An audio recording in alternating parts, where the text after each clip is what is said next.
నిమ్మల రామానాయుడిని జలవనరుల శాఖ మంత్రిగా నియమించడంపై పశ్చిమ గోదావరి జిల్లా పాలకులలో రైతులు హర్షం వ్యక్తం చేశారు.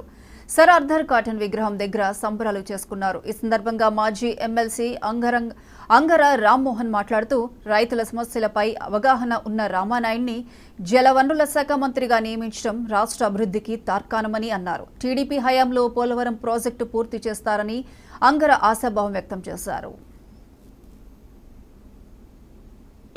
పూర్తిగా అవగాహన ఉన్నటువంటి మా రామానాయుడు గారికి భారీ జలవనరుల శాఖ దక్కడం మా అందరికీ ఆనందంగా ఉంది. ఎందుచేతంటే వీళ్ళ దేశానికి అన్నం పెట్టే శాఖ, ఆ శాఖకి ఆయన ఒక మంత్రిగా బాధ్యతలు తీసుకున్న సందర్భంలో మేము పాలకొల్లు నియోజకవర్గంలో పెద్ద ఎత్తునకి అభినందనలు తెలియజేస్తూ ఈవేళ ఈ టైంలోనే పోలవరం ప్రాజెక్టు కూడా పూర్తవుతుందనే నమ్మకం మాకుంది. చంద్రబాబు నాయుడు గారు మన రామానాయుడు గారి టైంలో పూర్తిగా పూర్తవుతుందని నమ్మకం ఉంది.